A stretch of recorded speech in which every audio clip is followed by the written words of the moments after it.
We'll start off, I suppose, with today's GAA action, Garrod. I suppose Dublin and Wexford probably being the highlight. I suppose the highlight is that the two major shocks, that Meath beat Kildare, and that in the qualifiers, Armagh, after putting up such a spirited performance against Tyrone, are now out. Roscommon beat them in probably what was raging hot certainty. In fact, I was advising people to cover the spread with a 3-point Armagh win, and it went to a 2-point Roscommon win. So the championship is well and truly on. Then yesterday, London came agonisingly close to causing a shock against Antrim, and Waterford drew, and then obviously lost an extra time to a fancy Wicklow side. So the qualifiers have started to show their mettle. I think Kildare will be desperately disappointed because they were looking for to get to the Leinster final. Dublin, for long periods of the game, they weren't brilliant. I thought Wexford played very well, but down the stretch, Wexford missed 4 scoreable frees, and they came back to cost them. I think Dublin find themselves very lucky, but I suppose it's a sign of a good team that wins playing badly. So you have a Dublin Meath final, which will possibly help the crowd situation more than Dublin Kildare final, because Meath will have renewed vigour as regards this. I suppose the football champions now, there's been no really. Dublin had very good form against a bad Louth side, who incidentally were beaten yesterday in the qualifiers as well. Form team at the moment is Donegal, probably. At the moment, good win over Tyrone. They played very well against Tyrone, and they're showing a bit more attacking flair than they had last year. So they'll be hard to beat. I think it's suiting Cork as well that they've got over Kerry. They haven't.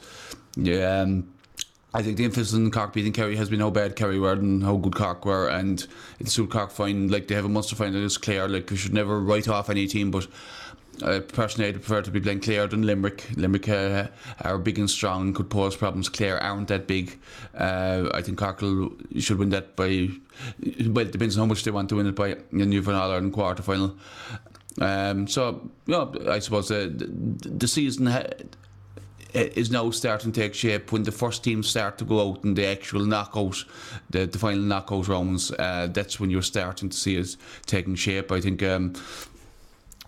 the very strange as regards the crowds this year. Munster and Leinster down, Ulster and Connacht up in crowds, so they're actually up in crowds than this time last year. So I suppose it's hard. It's very strange so far this year. Like, but I think championship is now on.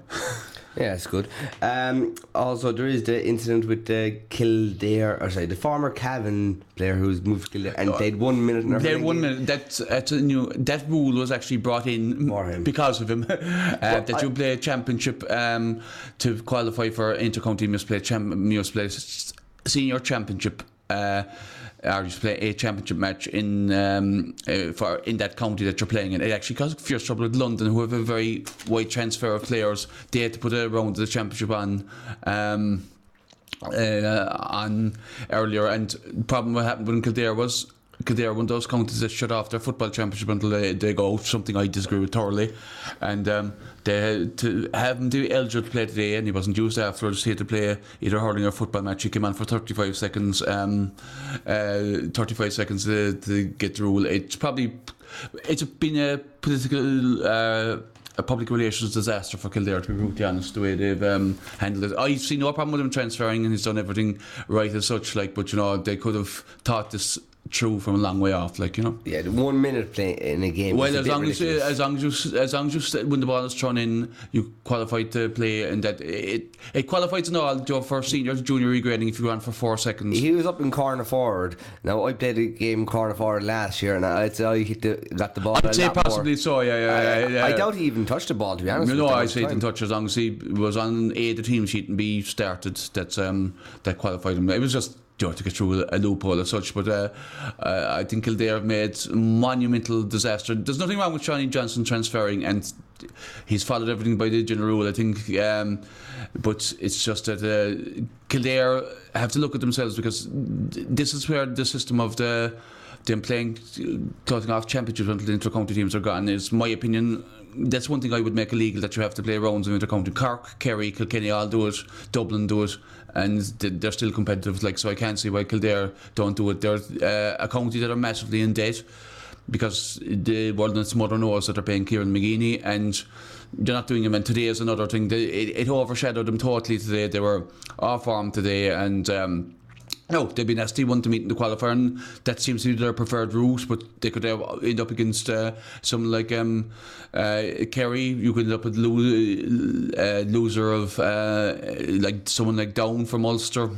You know, I think they really do. It's a classic case of shooting oneself in the foot, I'd say, you know. Yeah, and just back to local action, there's a few there was we had a very interesting one. The beating finalists of the last 2 years, Clonagale, were actually knocked out last night by Gable Rangers over another Ross at GAA Park, and there was part of the doubleheader. St Albert Plunkett beat Bantry Blues second team. That wouldn't be a shock.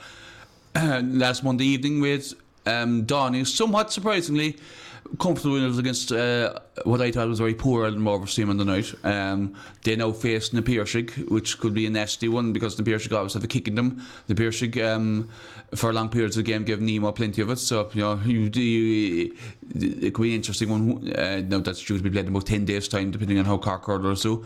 And then last Saturday we had Kilmackabee, one of the normal favourites of the West Cork Junior Football title, be knocked out by Castlehaven second team. So I suppose shock seem to be purveying right through. It's right championship season at the moment, and I suppose now there'll be all sorts of draws for the next round of the Senior Championship of June in a couple of weeks' time. So this, like I said, from the 1st of July is when the real season starts. The silly season as such is over. Like, it's really into real knockout stuff from the next 2-3 weeks on. Like, Yeah, so things will be getting fairly active. Just coming up later, we have a live interview with Bray Wanderers defender David Webster, and with the West Cork Archery, and to let us know about all the goings on with, and it is a fairly new club. I think it's about a year old. I think it's about a year old. I've come across them. I've actually, I don't know, have you on, but I've actually held the bow and angle myself, and there's quite an immense amount of skill to it. Especially when you be like me at one stage. I did about 2 years ago, and there was arrows flying all over the place. It was actually in Ardnavaha House in Ballinascarty. Like, it's there is an immense amount of skill involved in it. I did do it like back in Scouts days, but that must be a good 10 years ago or so. So I haven't held one in a while. I've held a few guns out in America, but not a bow and arrow in a while. Just in relation to local events, of course, the Busking Festival is on this weekend. We're probably just finishing up around now. Well, I think now in Cotter's Bar, actually, they actually have, I don't know, the finals at 5:30. They're beginning. It's actually indoors. Oh, yeah. And I see I just passed there now. There seems to be a big handy crowd as it's following it. Yeah. And we won't be singing ourselves on, that's the only thing. I'd say we'll rule ourselves out of contention for the Busking Awards. Yeah, I think we had to enter in the first place. Yeah. I'd say we could ruin the festival forever if we entered. Well, I speak for myself there. I've never heard you sing, like, but I'm not that bad, seriously. Union Hall Regatta was on today as well. Right, yeah. That started at 1 p.m. and it's the second of the championship regattas locally. Well, at least they had something better of the weather in comparison to be honest, if you're out on a boat and yes, probably true, it doesn't make a huge difference. Although, like, on a calm sunny day, you're not going to get very wet, just a bit of splash from oars. But on a windy wet day, if you're in the bow, the waves can come in over your head and the rain doesn't help. But it doesn't matter too much.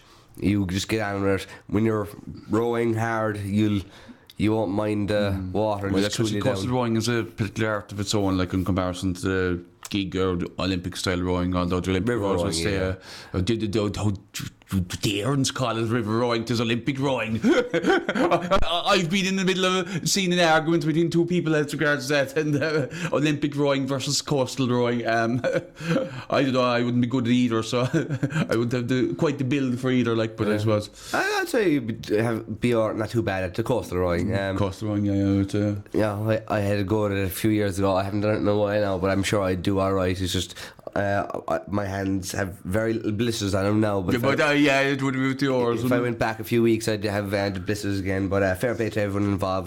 Great. It is. But you know, I'd say coastal rowing is a particular part of our heritage in West Cork, like same as road bowling and any other sport. You know, it's great to see it being continued, and it's great to see it being popular too. Like, you know. Yeah, we can put up the results on the Star Sports Facebook page later on. So I'll pass them on there. Normally the results don't come out till about 8 or 9 o'clock, even though I'll be finishing up probably in the next hour or two. But I suppose prize giving is ETC, like, you know. They're because there's no phone reception down there. Results are that's the major thing in your hall, right? Is but the same one of the most inaccessible places wide earth as regards phone reception. But anyway, it'll be the same with the whole Sairview and so on. And Sairview, so exactly. all these coastal regattas, well, most of them, not all of them, are in little black spots for reception for aerials and that's everything. True, they are actually. With a spot like that, and they're still nice villages to visit, and on a sunny day. What are those? What's that again? A sunny day. I know. Although we might see a hint of it out the window, but it's a rare occurrence around here.